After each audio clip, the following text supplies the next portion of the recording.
రాజులకు రాజు ప్రభులో ప్రభు అయిన యేసుక్రీస్తు నామంన మీకు శుభములు. ఈరోజు దేవుడు మనకు అనుగ్రహించిన వాక్య ధ్యానము కీర్తన గ్రంథము 85వ అధ్యాయము 8వ వచనము.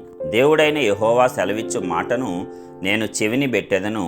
ఆయన తన ప్రజలతోనూ తన భక్తులతోనూ శుభవచనము సెలవిచ్చును. వారు మరలా బుద్ధిహీనులు కాకుందురుగాక. ప్రియులారా, మన దేవుడైన యెహోవా సెలవిస్తున్నటువంటి మాట ఏంటి? మనము ఆయన యొక్క మాటను చెవిని పెడితే ఆయన తన ప్రజలతో తన భక్తులతో ఎప్పుడూ కూడా శుభవచనములే సెలవిస్తాడంట. దేవుడు మంచి వాటిని గూర్చి మాట్లాడేటువంటి దేవుడు. సృష్టి ఆరంభం నుంచి ఇది ఇలాగే జరుగుట మనం చూస్తూ ఉన్నాం. దేవుడు చేసిన సృష్టిలో ఏది చెడ్డది అనేది లేదు. మనం ఆదికాండం చూసినప్పుడు దేవుడు మొదటి దినమున ఇది చేశాను, దేవుడు అది మంచిదని ఎంచాను. రెండవ దినమున చేశాను, అది మంచిదని చూచాను. ఇట్లాగా మనం చూస్తూ ఉంటాం. కాబట్టి దేవుడు సృష్టించిన సృష్టిలో ప్రతి ఒక్కటి కూడా ఆయన దృష్టిలో మంచిదే. మనమే ఇది మంచిది కాదు, ఇది చెడ్డది అని భేదములు పెట్టుకుంటూ ఉంటాం. అయితే ఆయన తన ప్రజలతోనూ తన భక్తులతోనూ శుభవచనములు సెలవిచ్చును. కాబట్టి ఆయన ప్రజలుగా ఉండటానికి నీవు త్వరపడు. ఆయన యొక్క జనాంగంగా నీవు మారటానికి త్వరపడు. అప్పుడు అన్నీ కూడా నీతో శుభవచనంలే సెలవిస్తాడు. వారు మరలా బుద్ధిహీనులు కాకుందురుగాక. బుద్ధిహీనతతో దేవుణ్ణి తిరస్కరించి లోకం తట్టు తిరిగి ఉన్నారు. అయితే మరలా బుద్ధిహీనులు కాకుండా దేవుడు ఆ బుద్ధి జ్ఞాన వివేచన కలిగినటువంటి హృదయాలను కూడా మనకు అనుగ్రహిస్తాడు. కాబట్టి దేవుని యొక్క వాక్కును అనుసరించి నడుచుకొనుట, దేవుని యొక్క మార్గములలో మనము ఎల్లప్పుడూ కూడా మన ప్రవర్తనను స్థిరపరచుకొనుట మనకు ఎంతో మేలు. ప్రతి విషయంలోనూ ఆయన మనకు ఉపదేశం చేస్తాడు. మనకు నడవవలసిన మార్గం అంతటినీ కూడా తెలియపరిచి ముందుకు కొనసాగేలాగా చేస్తాడు. అందుకే మనము ఎల్లప్పుడూ ఆయన ప్రజలుగా ఉండటానికి సిద్ధపడాలి, ఆనందపడాలి కూడా. ఎప్పుడైతే నీవు దేవుని జనాంగముగాను దేవుని యందు భయభక్తులు కలిగిన వాడవుగాను ఉంటావో నీకు ప్రతి ఒక్కటి కూడా శుభవచనమే. అందుకే రోమీయులకు రాసిన పత్రికలో పౌలు భక్తుడు కూడా చెప్తాడు, ఆయనను ప్రేమించు వారికి, అనగా ఆయన సంకల్పము చొప్పున పిలువబడిన వారు, వారే ఆయన ప్రజలు.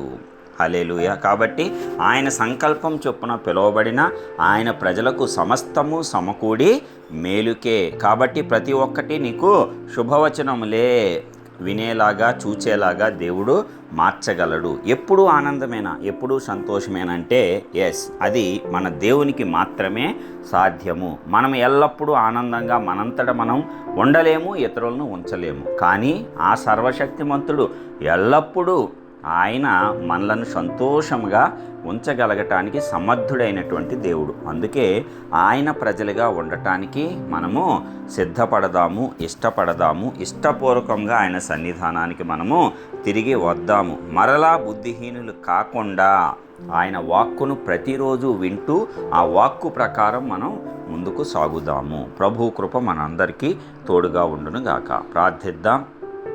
మహోన్నతుడా, గొప్ప దేవ, సర్వశక్తిమంతుడైన ప్రియ పరలోకపు తండ్రి, మీ ఘనమైన శ్రేష్టమైన నామానికి వందనాలు చెల్లిస్తున్నాం. ఇప్పటివరకు అత్యద్భుతమైన రీతిలో కాచి కాపాడి మరి ఒక నూతన దినమును మా జీవితాల్లో అనుగ్రహించిన విధానమును బట్టి వందనాలు. ఇదిగో మా దేవ, మీరు ఇచ్చిన వాక్కును బట్టి మీకే స్తోత్రాలు. ప్రతిరోజు నూతనంగా నీ యొక్క వాక్కు ద్వారా మాతో మాట్లాడుతున్న విధానం అంతటిని బట్టి నీకే స్తోత్రాలు. అవును తండ్రి, నీవు సెలవిచ్చిన మాటను మేము చెవిని పెట్టి నీ ప్రజలుగా మేమందరము కూడా భయభక్తులతో నీ పట్ల ఉంటే ప్రతిరోజు ప్రతి క్షణము కూడా శుభవచనములే నీవు మాకు సెలవిచ్చి ఆ మార్గంలో మమ్మల్ని నడిపించి మరలా బుద్ధిహీనులు కాకుండా మమ్మల్ని నీ ఆత్మజ్ఞానంతో నింపుతానని ఈరోజు మీరు ఇచ్చినటువంటి వాగ్దానమును బట్టి వందనాలు.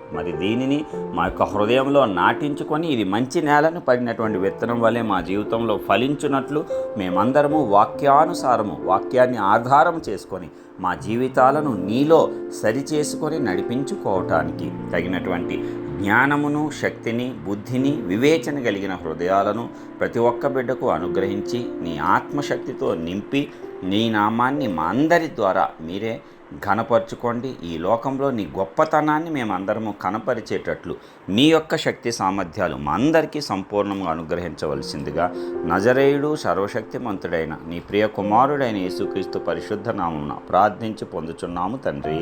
ఆమేన్.